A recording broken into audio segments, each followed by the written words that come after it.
Good afternoon and welcome to our webinar. I'm Barb Sapaniak, Vice President for Programs, and I have our Director of Arts DuPage, Debbie Venezia, and our Program Officer, Laura Timmerberg, with me.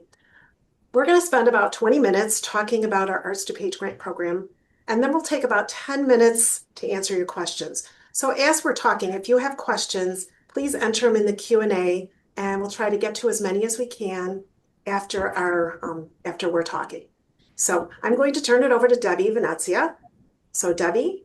Okay, hi. As Barb mentioned, I'm Debbie Venezia, Director of Arts DuPage, a countywide arts council under the umbrella of DuPage Foundation. This year, we're celebrating our 10-year anniversary, and we'll be rolling out opportunities for you to participate throughout the year. So please watch out for your newsletters and announcements for more information. So what does Arts DuPage do? The mission of Arts DuPage is to support, promote, and advocate for the arts in DuPage County. And we do that in many ways. One of the most visible tools we have is artsdupage.org, our online calendar that specifically targets activities and programs in the region. It's a self-publishing site where you can post your events, calls for artists, organizational profiles, and more. And then we promote your posts to the arts lovers in the community. And we have a far reach. More than 91,000 people annually use the site. So we encourage you to use it. The best part is it's free and it will help you to reach a broader audience. Another way we support the arts is through our Arts DuPage Arts and Culture Grant Initiative, something we launched 2 years ago to expand our program and deepen our connection to the arts. Now, if you've previewed the grant application, you'll see a question that asks if your organization regularly posts events on artsdupage.org. And the thought behind that is simple. By posting your activities on artsdupage.org, you'll give us a better understanding of who you are and what you do.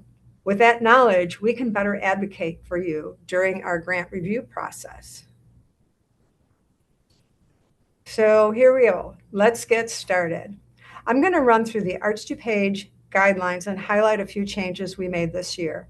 If you had questions, please feel free to drop them in the Q&A and we'll address them at the end of the program. You can find the grant guidelines and application on artsdupage.org or on dupagefoundation.org. Just scroll down on the homepage and find grant opportunities. So Arts DuPage grants are intended to support arts and culture programs that benefit DuPage County residents. Please note, we've changed the time frame for Arts DuPage applications. In the past, these applications were due in September. This year, they're due on Friday, June 19th. We've made this change because a lot of the organizations open their seasons in September, and we thought it would be more helpful for them to have full access to the funds when they need them. And also, please be aware, your application must be fully submitted by 5 p.m. on June 19th. If you submit it at 5:01, it will not be accepted. And we do this to remain fair to all the applicants. And this is a pretty fast, hard and fast rule. So be prepared. We've had a few cases in the past where applicants ran into trouble at the last minute and their applications were submitted late, sometimes just by a minute or two, and they weren't considered. So remember, the world is not a perfect place, and whatever can go wrong will go wrong. Problems arise at the worst times, and we strongly suggest that you don't wait until the last day to submit. Applicants have experienced power outages, internet malfunctions, or longer than anticipated download times. People have missed something that was required and didn't realize it until they tried to submit their application and it wouldn't go through. Then they had to scramble to create a response. Please allow yourself extra time. If you're having trouble submitting your application, we're here to help you through the issue, but we won't be able to help you if it gets too close to 5 p.m. deadline. So again, don't wait until the last minute. So through our Arts DuPage grant program, we offer 3 types of grant opportunities: seed, sustain, and strengthen. The seed grants were introduced last year for organizations that have had their 501c3 designation for less than 3 years. Through this opportunity, organizations can apply for dollar-to-dollar matching grant of up to $5,000. If you receive a seed grant, funds will be distributed when your organization provides documentation that you've raised the matching amount. The reason we decided to make this a matching opportunity is to help new organizations build diverse sources of funding. And I do need to emphasize that an organization must have already received its 501c3 designation before applying. We can't issue funding for this or any other grant without it. Sustained grants are the grants we've traditionally awarded through Arts DuPage, but this year the maximum amount you can apply for is $15,000. We had to make this change because we have a limited amount of funding and we are receiving more and more applications. If you applied for a sustained grant of $5,000 or less, you will automatically be directed to a streamlined version of the application. Those applying for more than $5,000 will be required to provide additional finance information and will need to respond to questions about sustainability, collaboration, and specific program outcomes. Applicants frequently ask us, how much should I apply for? And we can't really specifically answer that, but you should apply for an amount that aligns with the impact of your program, the impact your program will have in the community, as well as the size of your organization. And if you're trying to determine a request amount, we suggest that you look at our grantees section on the Foundation's website. There you'll find a list of previously funded grants and get a sense of the grant amounts awarded to other agencies of similar size and programming. Also, if your organization is new to the Foundation, I suggest you start with a smaller grant request. Our grant committee likes to have some experience with the organization before awarding a larger amount, and they respond more favorably to small requests as it gives them a way to learn more about the organization and how it functions. Another thing to think about when determining the amount of your grant request is the amount of work invested in writing the grant. Those asking for larger amounts are required to fill out the financial indicators form, which can be quite involved. If you don't have the financial information required, which includes revenue net assets, revenue mix, debt ratio, and cash reserves, go to a request of $5,000 or less, and you won't have to provide that information. And finally, the strengthened grants. This year, our grants are focused on capacity building that will help organizations bolster their ability to effectively deliver on their mission in the areas of donor engagement and fund development, and technology upgrades and implementation. Again, you can find specific details about these grant opportunities on the Foundation's website. The priorities for Arts DuPage grants are listed on this slide. Keep in mind that when we review applications, we prioritize programs that offer broad access, outreach, and/or unique opportunities to enrich arts and culture experiences for DuPage County residents. While it's not a requirement to be an Arts DuPage member in order to get a grant, our committee does take that into consideration when making decisions. Using artsdupage.org also gives us the opportunity to learn more about you and your work prior to grant time. The committee prioritizes organizations that post events and programs on artsdupage.org, so we suggest you get in the habit of posting on the site. It's a great way to market your program for free, so please use it. Through our Arts DuPage grant program, we accept applications from 501c3 public charities that primarily serve DuPage residents, except for those listed on our restricted list, and we'll get to that in a minute. In some cases, we'll consider applications from organizations that serve a wider region than DuPage. We've noticed an increase in applications from organizations that are located outside our county, but have an interest in expanding their services to DuPage. While most do great work, we don't consider applications from them unless they have already established their programming and have a strong presence here in the county.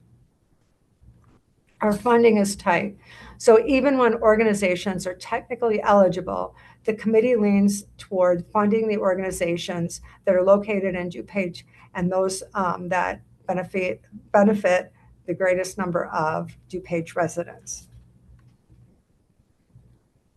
Restrictions. We've listed a series of restrictions on this slide.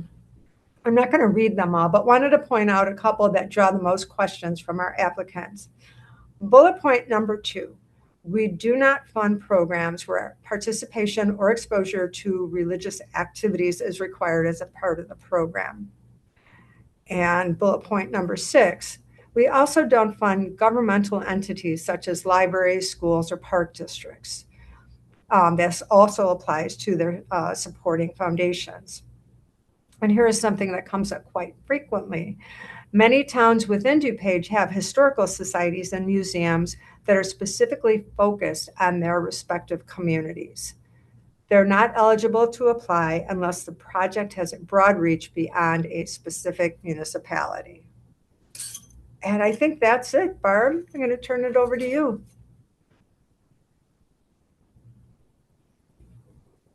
Thank you, Debbie. So all of our applications are submitted through our online grantee portal. Many of you have used it already.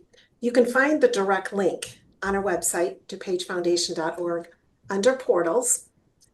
Our applications will be reviewed by Arts DuPage Advisory Committee members in our grant committee, and they are the ones that ultimately make the funding recommendations to our board of trustees who make the final approval. Many of these committee members have pretty extensive grant evaluation experience and are familiar with the arts, but they aren't necessarily experts in every genre of art. So it's really important that when you're filling out the application that you use layman's terms, can't even talk here, so that reviewers get a good understanding of your organization and the program. I'd also suggest that you limit the number of acronyms you use because they can become extremely confusing when a person isn't familiar with them. After an initial review, we will be sharing a list of vetted applications with our donor advisors. And these are people who already have a fund with us at the foundation, and they have expressed an interest in learning about the programs that you are applying for. And these donors, if they're interested, they have the opportunity to fund any of these applications. So engaging these donor advisors has proven to be really helpful for us in our ability to fund more of the grant applications that we receive. So on this slide, when we send that list to our donor advisors, the only thing they're going to see is the name of your organization, the amount you've applied for, and the purpose statement. So this is what you would see on your application, the purpose statement. When you're filling that out, imagine that that's the only thing somebody is going to see before they make a quick decision. Do I want to learn more about your organization?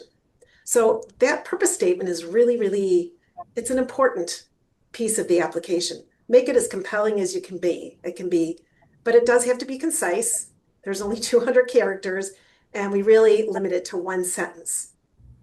So just really think about that when you're filling out that application, that purpose statement. So when you log into the site, before you start an application, you will see an eligibility quiz that asks several questions to confirm that your organization and or the program are eligible to apply. And this has proven to be a good tool to help applicants confirm whether they meet the criteria for the grant before they spend time to complete the application. And I would say we have had schools apply, for example, for these grants, but since they are governmental entities, they're not eligible. And unfortunately, even if they've spent a lot of time putting that application together, it's never reviewed. And I really hate to see that happen. If you qualify, after you filled out that eligibility quiz, you will receive an eligible notification and you will be able to move forward with the application by clicking apply. If you do not qualify, you will receive an ineligible notification, which you see on this slide. And if you receive that ineligible response and feel it's incorrect, please reach out to us to discuss it further. But keep in mind that when you sign your application, you are confirming that everything in the application is accurate, including your responses to this eligibility quiz. So it's important that you are being honest in response to those answers. So this slide lists the financial forms or attachments that you will be required to submit as part of your application. When you're preparing the financial statement attachments, I suggest that you have your finance person or an accountant look at them, especially the financial indicators form. Most program officers and people that are writing these grants aren't as familiar with the financials, but the accountants and the finance people are, and they know what we're looking for. And I will say that we often see financials that don't align with the narrative of your program. So before you submit, after the finance person has looked at the financials and put them in, look at them and make sure that what you're writing in the narrative is the same thing that they're saying in those financials. I want to talk about the program project budget. So we actually asked for two budgets, a program project budget and an organizational budget. The organizational budget should include your full organizational budget for the entire fiscal year. The project budget is specifically for the project you're applying for. This budget should include all of the revenue and the expenses for the overall project. For example, if you have a budget of, let's say, $10,000 for a program, and you are requesting $5,000 from the foundation, we want you to show a budget of $10,000 in revenue, and this might include ticket sales or sponsorships, and $10,000 in anticipated expenses for that project. We often get program budgets that list only the expenses associated with the grant application. So we, as a reviewer, have limited knowledge as to where additional funding might be coming from to support the project.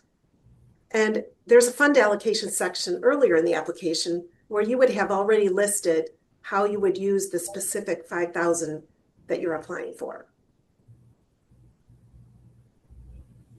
Also, please check that the financials that you are putting in the application are the most current ones that you have available, and that none of the attachments are blank. We've had that happen on several occasions, and we have to question if obviously people are going to make mistakes and sometimes they'll submit it, but make sure you're filling that out. Another area where we often see problems is with the financial indicators form that Debbie mentioned earlier. Again, if you aren't able to fill out this form in its entirety, you might want to consider applying for a grant of $5,000 or less, where the form is not a requirement. Based on past experience with the committee, we have seen that organizations have applied for a larger grant but didn't complete the financial indicators form correctly. They would have had a much better chance if they had applied for $5,000 and not filled out the financial indicators form. So with that, we've given you a lot of information, and we now want to open things up and answer your questions. So please enter, if you haven't already, please enter your questions into the Q&A section. Laura will moderate for us, and we'll try to answer as many as possible.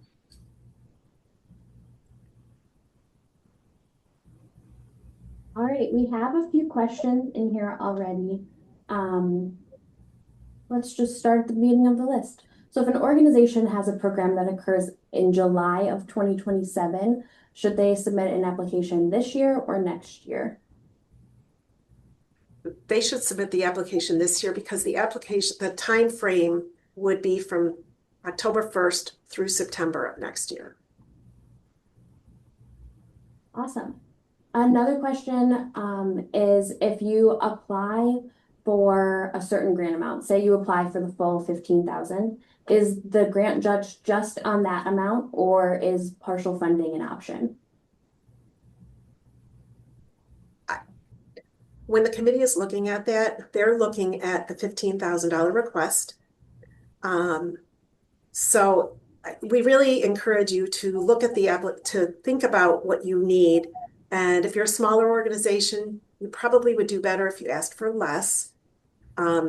If you ask for the $15,000 request, it's very helpful if you put in that fund allocation section what specifically, like break that $15,000 out, because if they're interested in funding the organization, they can always pick and choose. If they say, well, you asked for 15, we can only give you 10, they might be able to pick and choose what they really want to fund. from the whole 15? This next question I will answer. Will we get a copy of this? Yes, it'll be posted on the foundation's website next week, and I will also email it out. There is a question on the seed grant opportunity.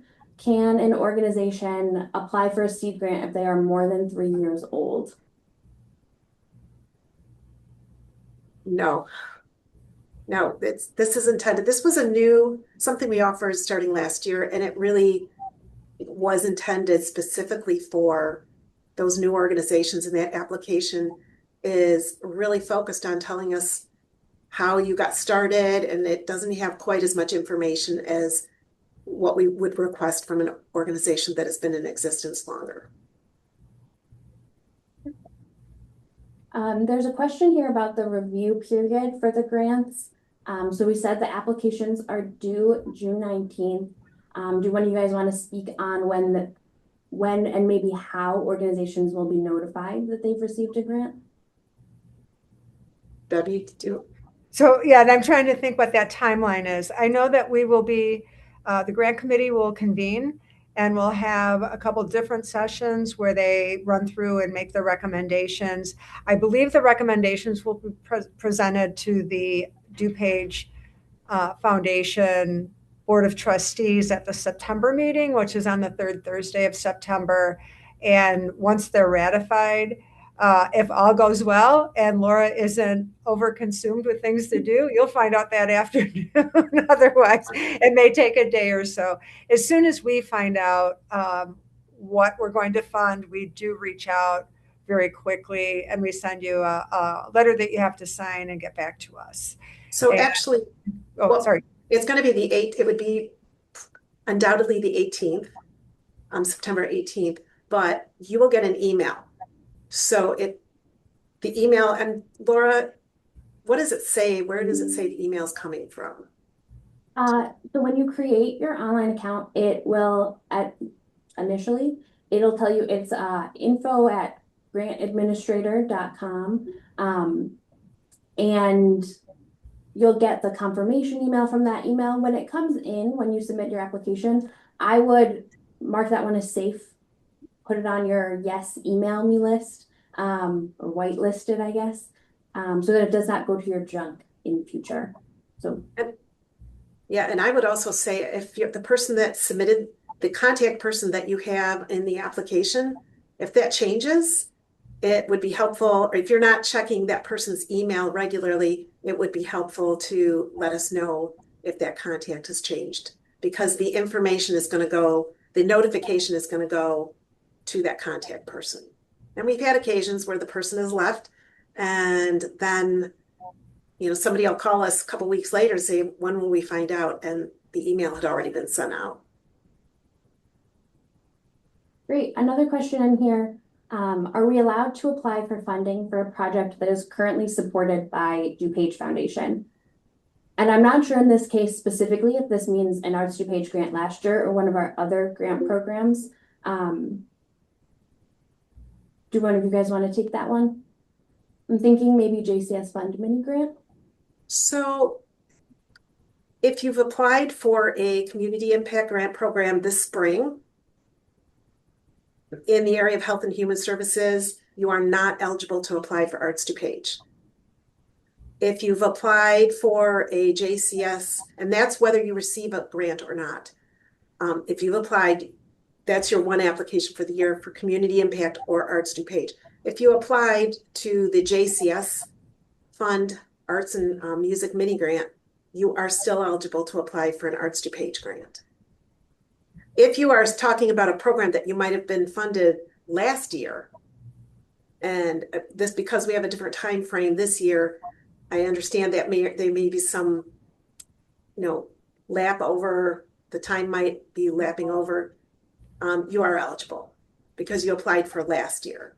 And if it's for the same program, you can apply this year. I'm going to piggyback on that for one of our other questions in here.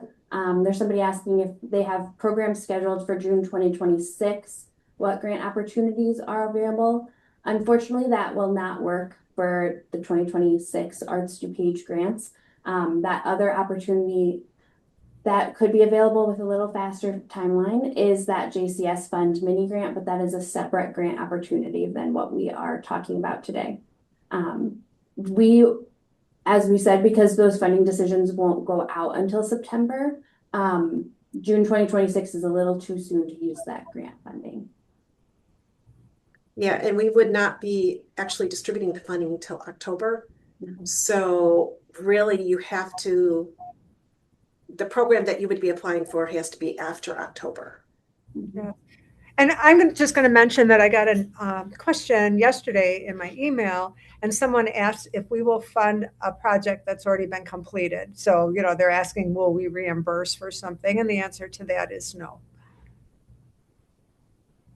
Great. Another question in here. We talked about having a physical presence in DuPage County.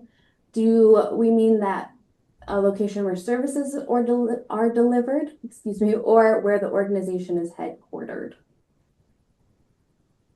Well, we were primarily, I mean, we're going to prioritize organizations that primarily serve DuPage, which means 50% or more. If you're located in DuPage, you're definitely eligible. If you're not located in DuPage, and for example, if you're a Chicago organization and you're coming into DuPage, you already have to have that presence and be delivering services in a home. So in other words, there's one organization where their home is at North Central North Central College. That's kind of their home. You know, another has a home at Wheaton College. That's where they perform, and on a regular basis, that organization would be eligible because they're providing a program in their home in DuPage County. I don't know if that answered the question. If it didn't, ask more in the Q&A. Yeah. But we will prioritize. I will say we receive many more applications than we could possibly fund.